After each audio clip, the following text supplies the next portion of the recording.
I'm Mario Martinez Jr., CEO and founder of Ingresso, and we are the creators of flymessage.io, the free personal writing assistant and text expander application. On each episode of this podcast, you will hear from sales leaders, practitioners, and influencers to help you grow your sales numbers at scale. So, get your pen and paper or iPad and keyboard and start taking notes as you're now listening to the Modern Selling Podcast.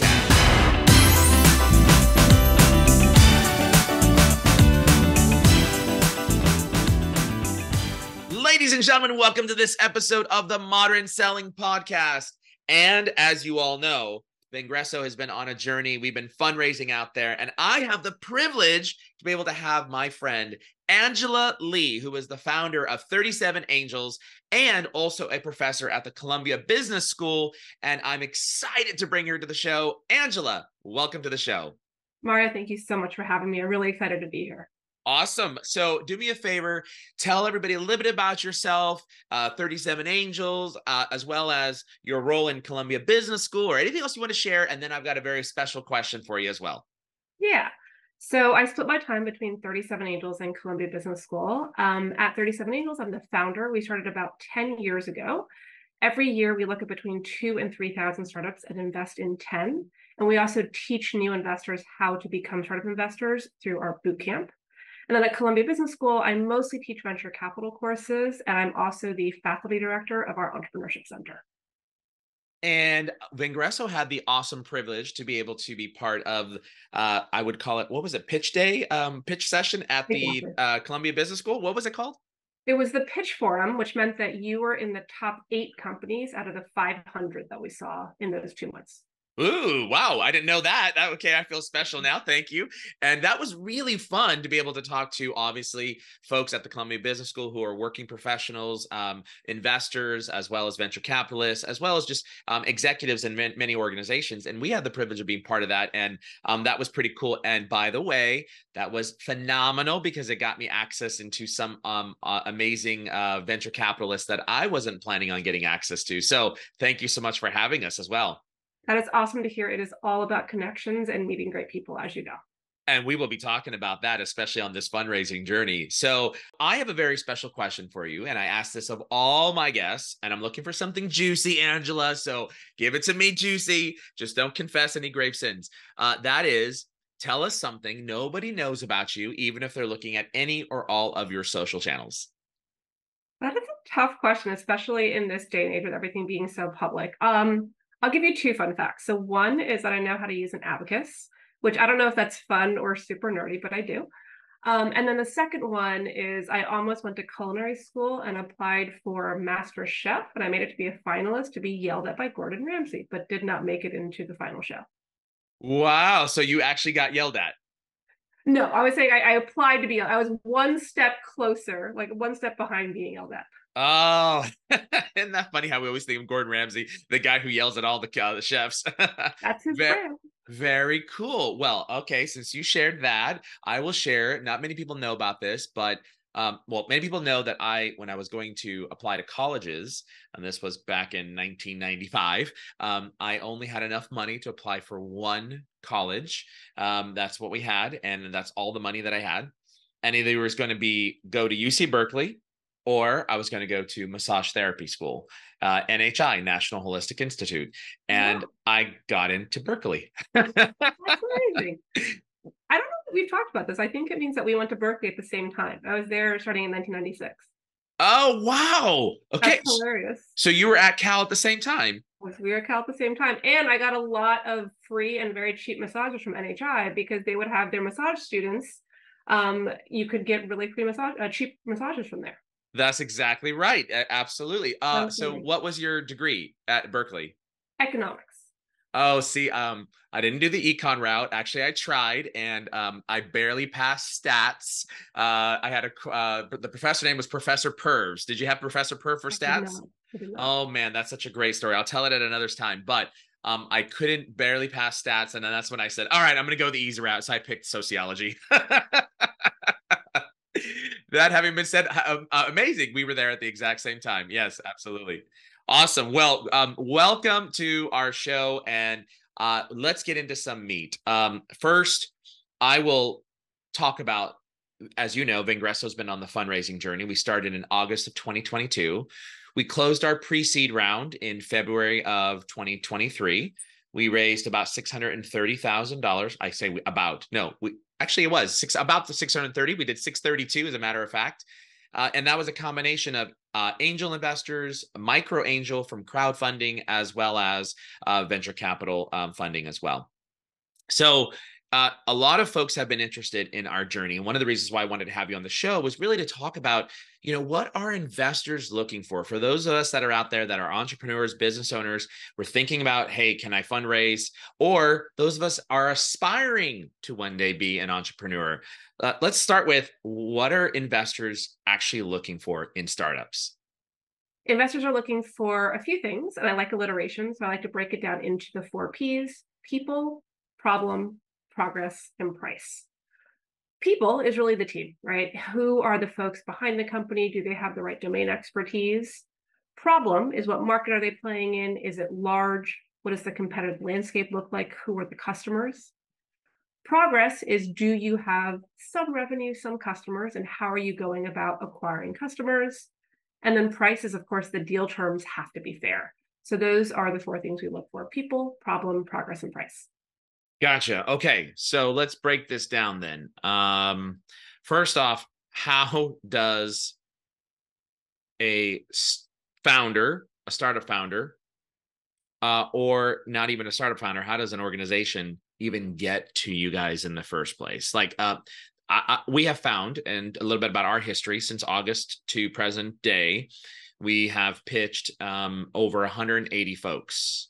Now, that includes angel investors. So we had a big strategy around angel investors because of our product line as a product-led growth platform, Fly Message. And so it made sense to really bring behind us a lot of individual investors that we ended up rolling up into an SPV. We could talk about that in a second. But it made sense because of our PLG play, where I don't necessarily know if I would agree with that if I was running a pure enterprise operation. But that having been said, getting into investors' Zoom rooms or face-to-face is probably the hardest thing that founders are having, or organizations are having. So how do they get in?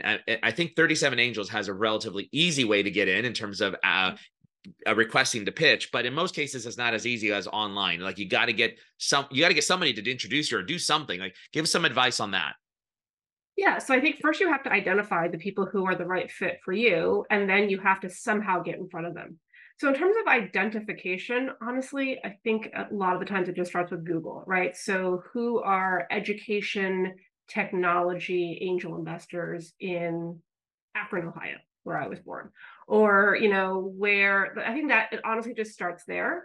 A great resource is openvc.app, and it's literally just a database where you can go in and type, I'm looking for people who invest in this space, who are located in this area, who invest in the stage, and it'll spit out VCs for you. So that is one way. There's also Angel List. Angel List is like LinkedIn for angel investors.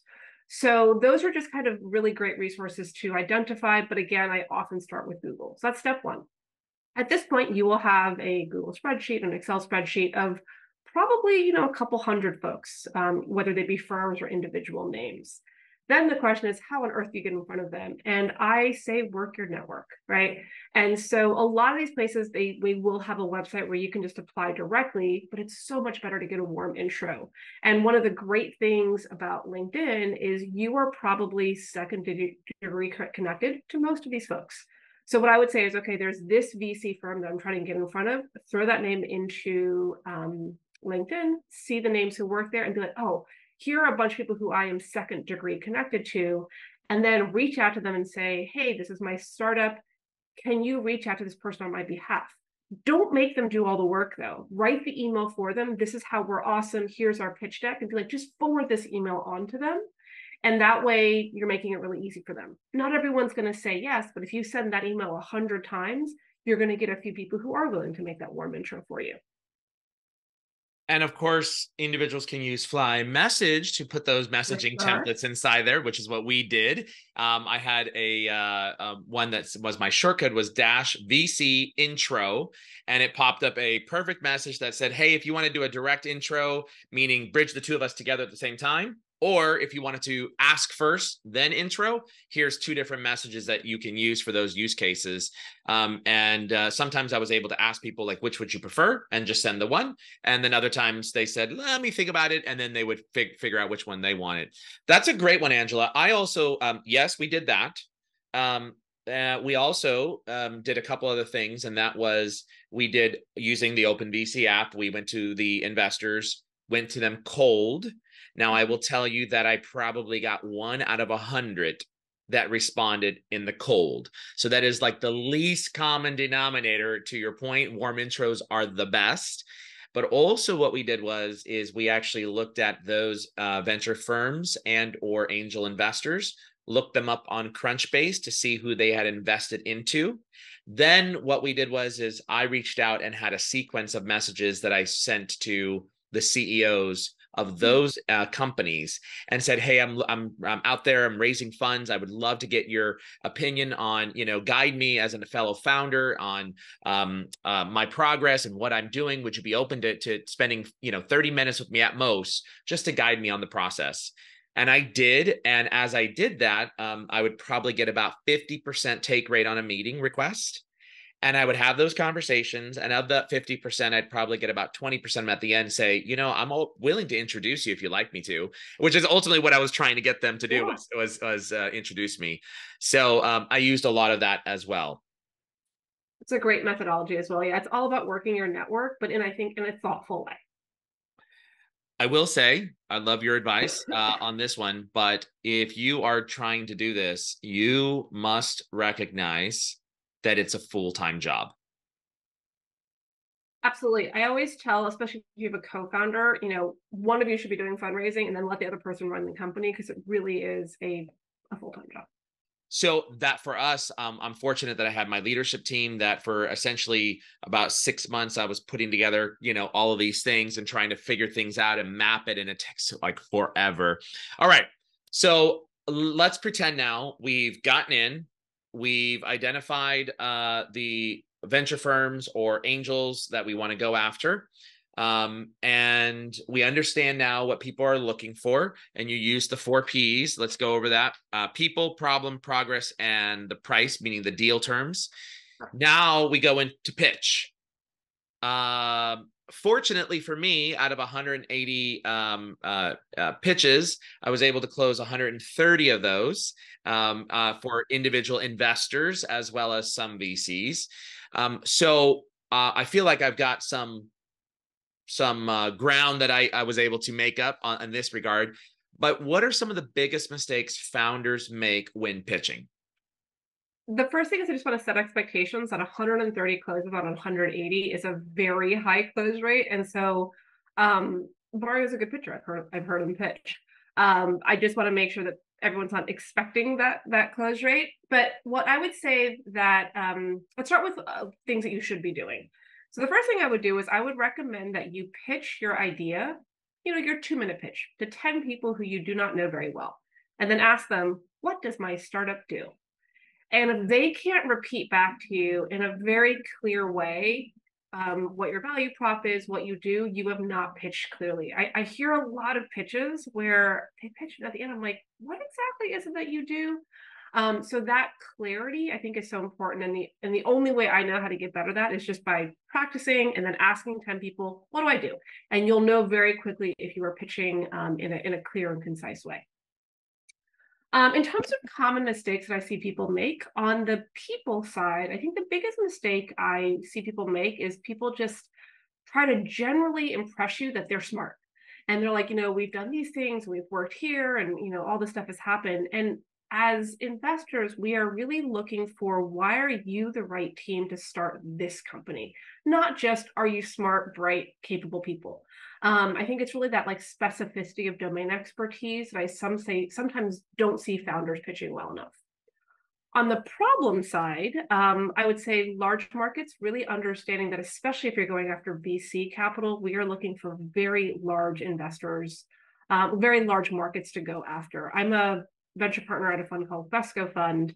And when I'm wearing my venture hat, I'm looking for much larger markets than when I'm wearing my angel hat. So I think that's one recognition. And the other thing is really, really understanding your customer. Most investors are going to ask you the question, who is your customer? And a good answer is not millennial women, right? That's really, really broad. And so really understanding who your customers are, what problem you're solving for them. Something that I will often ask is, I'm a human talking to another human, and I'm like, you have to use this app because. How do humans talk to each other about that value proposition? I think is so important. I think those are kind of the two biggest mistakes, not really defining the specific domain expertise of the team, and then not truly understanding the problem they're solving for their customers. Great insights. As you know, I also do angel investing as well personally. And the two things that I'm always focused on is who's leading this team, to your point, that's the people that you talked about. And do they have a big, giant, audacious, hairy problem that they're trying to solve? Interestingly enough, one of my last big investments that I made, we were all cashed out on when they raised their Series A, because somebody came in and cashed out all the original investors. And what I had observed is I was investing because of the individual, but the market I thought was oversaturated, and it was too many competitors in the market space. So it turns out that it was a good investment in this case because of the person that I was investing in.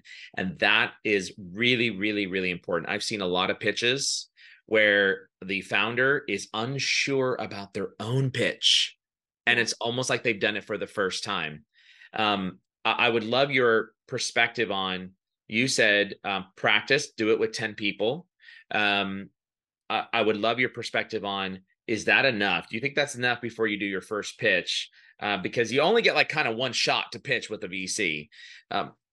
For me personally, obviously, as you know, and everybody on my listeners, I'm a speaker as well. So I don't have a problem with the speaking side, but I spent an entire 4-hour afternoon with my co-founder and with my COO, and essentially we scripted out our entire pitch, right? And it's, 12 slides and 2 to 3 sentences per slide, scripted that out for a 3-minute pitch and then the 5-minute pitch, depending on what someone gave us. And sometimes it's even longer. And we did it over and over and over and over again until I got it right. So give me your idea there. How much practice really should someone do before those first 10? So I think I want to separate the message of the pitch versus the delivery of the pitch. The message of the pitch is what I was saying, which is, do people understand literally what your company does? That was the go test it with 10 people who you don't know, because oftentimes people just aren't getting the messaging right. The delivery, I do think you probably want to practice it like 25 times. And again, I like alliteration. I tell people on the delivery side to focus on the 3 V's: verbal, vocal, and visual, right? Verbal, what are the words that you're using? Are you using jargon that people don't understand? Do you have verbal tics? All that kind of stuff. The vocal is, how do you sound? Do you sound confident? Are you speaking too quickly, too quietly? Are you trailing off? And then visual is, do you look confident? Are you framed well? And if it's on Zoom, does your background look great the way Mario's does? All that kind of stuff, right? So vocal, verbal, and visual, that's more on the delivery side. That takes a lot of time, I think, to do well. Verbal, vocal, visual on the delivery side. I love that. So 3 V's. So you're the 4 P's and 3 V girl. Exactly. Okay. All right. Very good. All right. So we've done a pitch. We're out there fundraising. Now I'm an executive. I'm a sales leader, and I would love to start diversifying my portfolio and get started in angel investing. Or I'm a sales rep and I'm well paid and I do really well, and I would like to get started in angel investing. How do you get started in angel investing? I know my experience, some of the funds that have approached me, those buy-ins are about $250,000 buy-in to be able to buy into a venture firm and become an LP, a limited partner. And then, of course, there's other buy-ins as well through angel groups. So how do you do it, and what should people expect? Well, I think the first thing is to decide where you want to put your capital, right? So do you want to invest in a certain sector, in a certain geography, in a certain founder type? So I think that's just one to think, where do I want to put my capital? It could be based off of where you think there's growth in the market, or it could be based off of maybe you want to support a certain founder demographic. So I think that's question one to answer. And the second question to answer for yourself is, what do you want your role to be in choosing your investments, right? So you can do equity crowdfunding, you can do angel investing where you're a very active member, where you yourself are looking at 50 pitch decks and writing a check.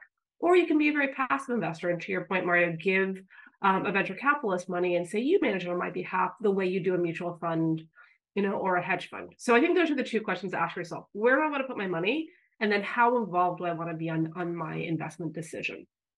Once you've made those two decisions, if you want to be a more passive investor, then you have to interview a bunch of money managers, a bunch of VCs to be like, who do I trust to manage my capital? If you want to be a more active investor, what I would say is to learn as much as you can. There's a great book called Venture Deals by Bradfeld. There's a great book called Breaking into VC by Alison Baum Gates. There's the 37 Angels Bootcamp at 37angels.com/bootcamp. These are all resources where you can learn how to be a startup investor.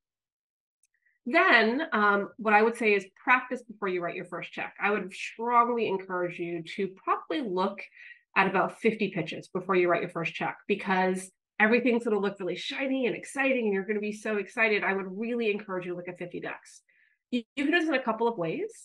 You can go to accelerator demo days where you hear kind of 10 pitches in an afternoon.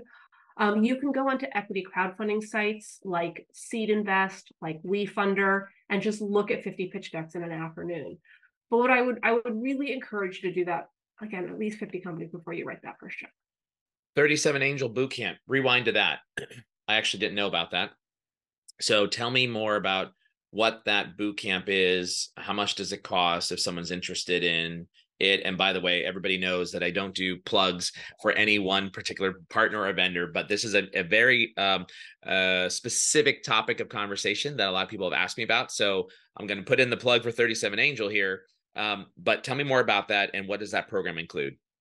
Yeah, so in terms of the content, we really go through the deal flow process from start to end. So how do you source deal flow? How do you diligence companies? How do you negotiate term sheets? How do you value a startup? And then how do you think about portfolio strategy?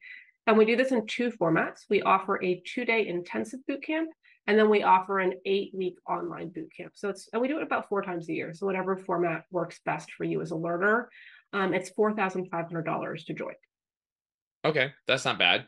And for those people that want to kind of dip their toe in the water, you mentioned crowdfunding. The downside to crowdfunding is that you rarely ever get to speak to the actual founder, right? So you're investing more on what's in print. That's pretty much what you're investing in, meaning print online. And the concept, it's pretty rare. In fact, all of the folks that invested through on Vengreso, they invested because they personally spoke to me.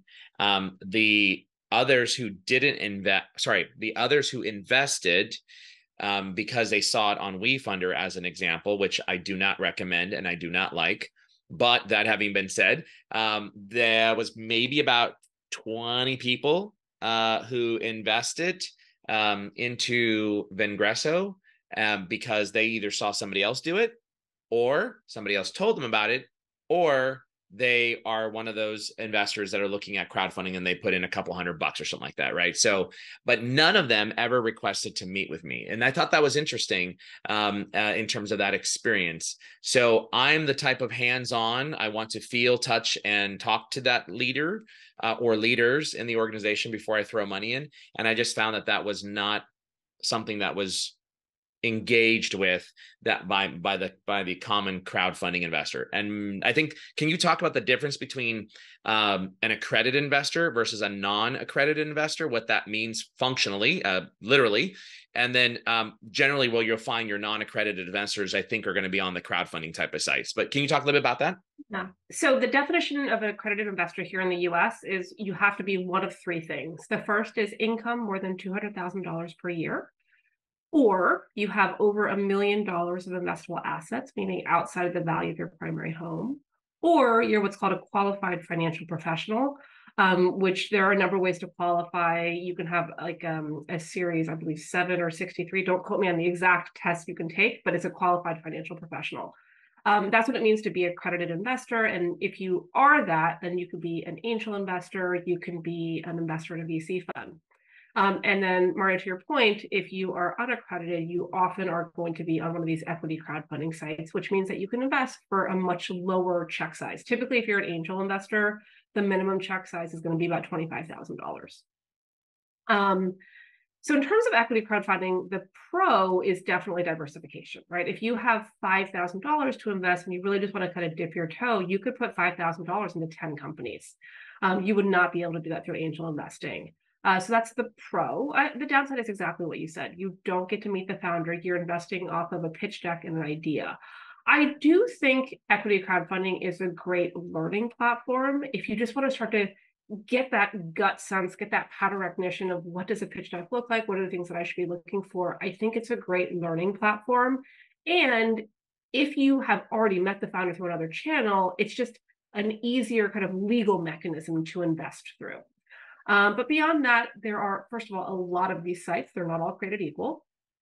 And I think I wouldn't put a large amount of capital into somebody who I hadn't met. I think that's just hard to do in this day and age. And to further clarify, it doesn't mean that you can't be an accredited angel investor that is investing $100,000, $250,000 into a company that is doing a crowdfunding campaign. So they do have crowdfunding campaigns that allow you to be able to get the 50 grand, 100 grand, and basically you funnel all your investors through the crowdfunding campaign, because the more money you show on that WeFunder campaign or Seed Invest, the more amplification you'll get inside of their platform, and then more investors, et cetera, et cetera. So it can work if you know how to break the algorithm. I'm so curious as to why you don't like WeFunder. I feel like I tend to have the investor point of view, but it's always good to hear the founder point of view.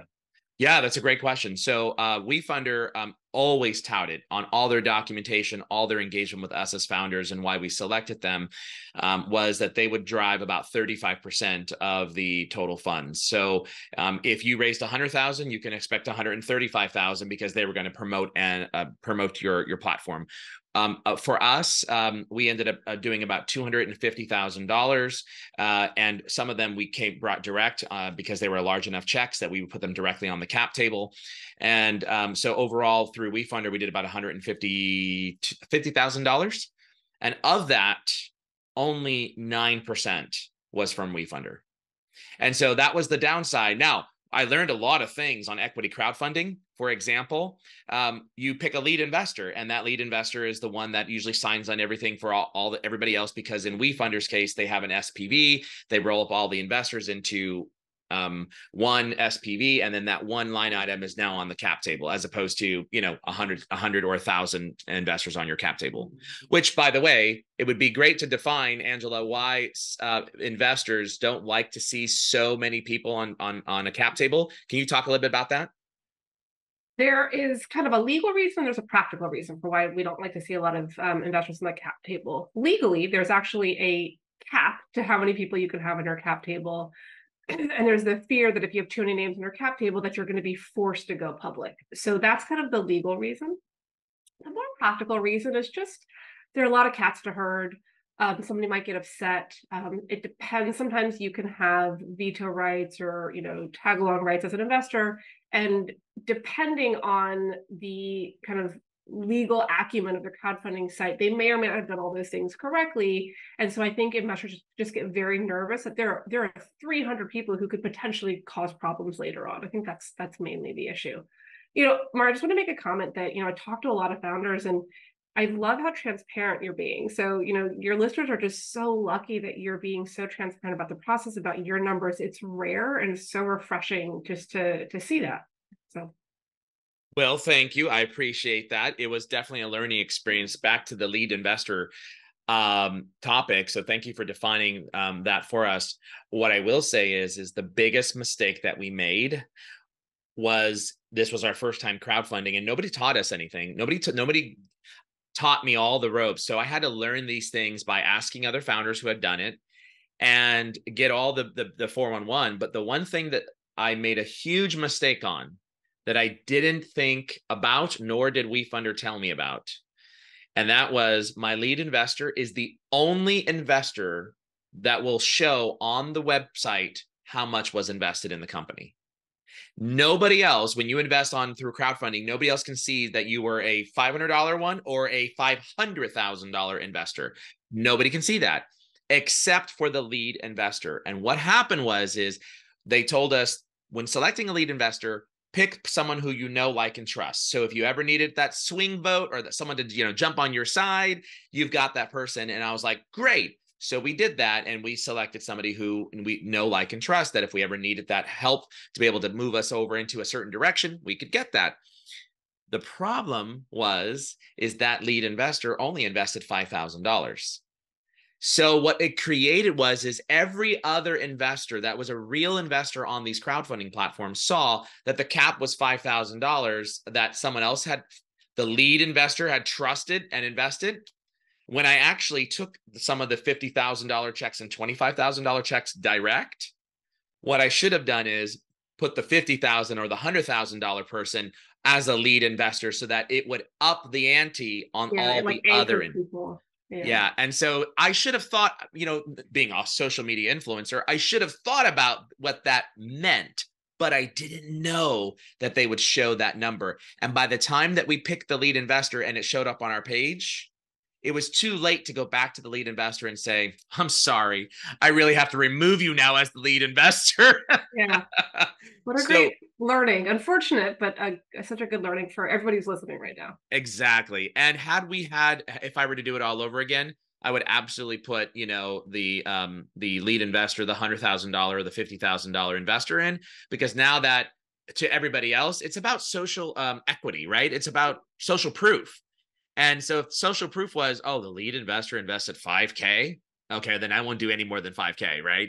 And that was a huge, huge, huge disadvantage to us. And I think that's where we really got stuck at. But anyways, all right, back to the questions at hand. So we talked about becoming an angel investor. If I wanted to actually start angel investing through like a 37 Angels as an example, do firms like venture firms or angel firms, like yours, are you outbounding to me, or how do I go find the 37 Angels, the Silicon Valley Angels, the San Francisco Bay Area? Like, what do I do to be able to say, hey, I got 50 grand and I want to throw it in? How do I do that? So I would say, like, in terms of places where you're just going to find lists of angel investors, one is the Angel Capital Association. So the Angel Capital Association is like an umbrella organization mostly focused on the US. That is going to be a great source of, here are the networks that exist around the world. If you're in Europe, there's EBAN, European Business Angel Network. If you're in Africa, there's ABAN, which is Africa Business Angel Network. And these are great kind of umbrella organizations that can kind of point you if you're in, Cleveland versus, Maryland, whatever the case may be. That's one resource. The second resource is Angel List. Again, Angel List is like LinkedIn for angel investors. That's at the individual level, but at least you can be like, here are 10 people who are in my city. I'm going to reach out to them and ask them, what are the angel networks you like locally? And then the third thing, of course, is our good old friend Google, right? Which is angel network in insert city name. And what I would encourage you to do is, in any major metropolitan city, you're going to probably find between half a dozen and a dozen angel networks. What I would encourage you to do is attend a meeting of like the 3 that resonate the most with you based off of what they invest in, when they meet. Like, there's one angel network that I really like, but they would always meet, I think it was like Wednesdays at 10 a.m. And I'm like, that's right in the middle of my work week. I'm never going to be able to go to that. Right. So those things matter, but pick 3, go to their meetings. Don't, sign anything yet. And then listen, right? First of all, what's the quality of the companies they're getting? How do people interact with each other? Do you like the other people in the room? Because so much of it is just finding your tribe, because you are going to have to trust that group for deal curation, for diligence, and frankly, you're going to be spending some amount of time with them, so you should like them as well. So that's how I would go about finding an angel network to be a part of. And one last thing is, I would say a lot of executives have asked me, hey, I'm interested in becoming an investor. Where do I go? And of course, now I've introduced some executives into different venture firms or angel firms, and they become an LP inside of those venture firms. My key question I always ask everybody is how much are you looking to put in? If you're talking about the $250,000, then you're looking at probably letting somebody else manage that for you, because there's a lot of due diligence that you have to do as an individual to be able to figure out how I'm going to invest the $250,000. And if you're looking for like, the 25 to 50K, then that might be a different type of fund that people are investing in. So any case, you could always ask your friends and family, like who have you done and who do you use and do you like their philosophy? All right, let's get back to a couple other questions before we run out of time here. So if you are looking at doing angel investing, what should you ask yourself before becoming an angel investor? Couple questions. I think the first question to ask yourself is, do I have the patience to be an investor? Companies, from when you start being an angel investor to when they exit through IPO or acquisition, is 8 years trending upwards. So this really is patient capital. So you can't put money in that 3 years from now you need to pay for a college education or put a down payment for a house. This is really long-term investing. So I think that's question number one. Do I have the patience to do this? The second is, do I have the emotional fortitude? The reality is if you write 10 checks, about half of them are going to go to zero. And that is not fun, especially, right, given everything happening in kind of the broader macroeconomic environment. So I really want you to like sit in a room and really picture how that's going to feel to write out 10 checks and to have half of them return absolutely nothing. And for that, hopefully 10x company, that's going to take you 8, 10, 12 years to get back. So I think that emotional fortitude is really, really a good question. And then again, the question I mentioned at the top, which was, what do you want your role to be in this whole process? Do you want to look at, a couple hundred pitch decks a year to make a decision? Or do you want to say, hey, Mr. and Mrs. VC, you take my money and invest on my behalf? The time commitment, I think, is a really important question to ask yourself. Very good insights to the 130 folks that I got to become micro angel or angel investors in our round. I said to every single person on every single call, hey, there's a couple things you need to think about before investing into Vingresso. I'm going to put my angel investment hat on. And that is, number one, do you believe that the person that you are investing into can take it to the next level? And number two, do we have a big, giant, hairy, audacious problem that really needs to be solved? And number three, are you willing to part ways with whatever amount of money that you're willing to put in? And if you're not willing to answer any of those three questions in the affirmative, then you're not a good candidate, and don't waste my time. Don't waste your time. Like, just move on. So that was a way for me to qualify people in and out. And fortunately, myself and Vivica had a big base of those that were willing to support us and interested. And that's why I call the micro angel. So that micro angel is where everybody invested through the crowdfunding platform, as an example. And then the real angel investors are writing that minimum 25K check. And oftentimes what you hope to get is the larger K, right? The 100K checks. But minimum was 25K that you had in order to be able to be directly on our cap table in that first friends and family round. So any case, you must be willing to part ways with the money. To your point, I'm surprised the number is that high. You said 5 out of 10, right? 50%? Is that what you said? At least. We're just not going to get anything back. Yeah, I would have guessed maybe it's like I tell people like 2 out of 10. Like, yeah, it could be low. But on the flip side, let me tell you a little bit about, as a founder, it's nice to get 10 people that put $100,000 in to get $1 million, right? Great. But I had 130 people that knew, like, and trusted me from my business environment, that even though they put in 5K, 10K, 50K, or $500, I never knew what the impact would be to me as a founder in my mindset until after I got everybody's money. And let me tell you, the pressure that I put on myself to win is so high, because I don't just have 10 people's money. I have 150 people's money, right? And they're expecting me to do something because they trusted me. Right. And so it's a mindset shift that really, I didn't realize how much pressure I'd put on myself. And absolutely started to lose sleep over this in the very beginning. Like, oh my God, like, what did I do? Like, I'm taking people's money, and, $500 is $500, or $5,000 is $5,000, right? Like, that's a big thing. And so I hope founders and or folks who are listening out there, that you recognize that there's an added weight that I never really thought about, which is different than the weight that I feel from the venture firm that invested the money that they invested, right? It's very different. Like, that's a big giant venture fund with a $60 million fund. What's $500,000, right? As opposed to the person who's done $5,000 or $50,000. That was a weight that I didn't anticipate. And I think that's really important that people recognize that. All right. Last question. The market, it is crazy tough out there. And even our space, which has now $90 million worth of investment, has been done with our 4 competitors, one of them being smaller than us, so the 5th largest. They raised $7.5 million. The other folks raised collectively 3.5 million, 41 million, and 41 million. All Vingresso was going after is the 3.5 million, and we've been at this since August. And they all raised from January through August of 2022. I raised from August of 22 to present day, and I've only been able to do 630,000, right? It is insanely hard out there, Angela, in my perspective. So talk about what's happening in the venture market right now. Give some feedback on that. Yeah, so to your point about it's a very different market now than it was a year ago.